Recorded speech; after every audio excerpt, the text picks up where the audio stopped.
ఫోన్‌ని స్క్రోలింగ్ కోసం యూజ్ చేస్తున్నావా? లేక ఎర్నింగ్ కోసమా? డైలీ 2-3 అవర్స్ రీల్స్ చూస్తున్నాం. కానీ 1 అవర్ ఇన్‌కమ్ కోసం ఇన్వెస్ట్ చేస్తామా? ప్రతి అమ్మాయికి మంత్లీ ఎక్స్‌పెన్సెస్ ఉంటాయి. Sanitary pads, personal care, small savings, family responsibilities. కానీ ఇన్‌కమ్ మాత్రం జీరో. మనీ కావాలి అంటే హస్బెండ్ అడగాలి, పేరెంట్స్ అడగాలి. ఇది ఫ్రీడమా? నిజం చెప్పాలంటే ఫైనాన్షియల్ ఫ్రీడమ్ అంటే హస్బెండ్ మనీ కాదు, ఫాదర్ మనీ కాదు, మన ఓన్ ఎర్నింగ్స్. స్మాల్ ఇన్‌కమ్ అయినా సెల్ఫ్ రెస్పెక్ట్ హ్యూజ్ గా ఉంటుంది. 3000-5000 సైడ్ ఇన్కమ్ కూడా ఒక ఉమెన్ కాన్ఫిడెన్స్ ని చేంజ్ చేస్తుంది.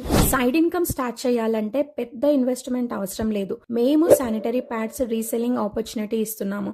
లో investment, low risk, high demand product, every month repeat customers. Ladies product, permanent need. ఇంకా ఇంపార్టెంట్ పాయింట్, చాలా మంది అడుగుతున్నారు ప్యాకింగ్ జాబ్ ఉందా అని. No packing job. మళ్ళీ చెప్తున్నా, only reselling sanitary pods.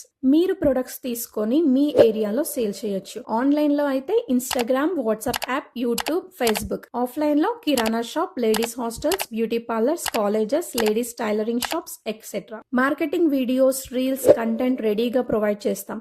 Orders వచ్చినప్పుడు సప్లై చేస్తే చాలు. Every month need product, demand permanent, so income కూడా పర్మనెంట్. ఇది సీజనల్ బిజినెస్ కాదు, ఎవ్రీ మంత్ రిపీట్ కస్టమర్స్. హౌస్ వైఫ్స్ అయినా, స్టూడెంట్స్ అయినా, జాబ్ కోసం వెయిట్ చేస్తున్న అమ్మాయి అయినా నీ ఫోన్లోనే నీ బిజినెస్ స్టార్ట్ చేయొచ్చు. నువ్వు స్టార్ట్ చేస్తే సెల్ఫ్ కాన్ఫిడెన్స్ ఆటోమేటిక్ గా వస్తుంది. ఇండిపెండెంట్ గా ఫీల్ అవుతావు. రిస్క్ లేకుండా స్టార్ట్ చేయగలిగే సేఫ్ బిజినెస్ ఇది. సీరియస్ గా సైడ్ ఇన్కమ్ స్టార్ట్ చేయాలి అనుకుంటే కమెంట్ లో స్టార్ట్ అని పెట్టు. డీటెయిల్స్ డిఎం చేస్తాం. డిసిషన్ మీ హ్యాండ్స్ లో ఉంది. నా బిజినెస్ జర్నీ మీకు నచ్చినట్టయితే ప్లీజ్ ఫాలో అండ్ సపోర్ట్.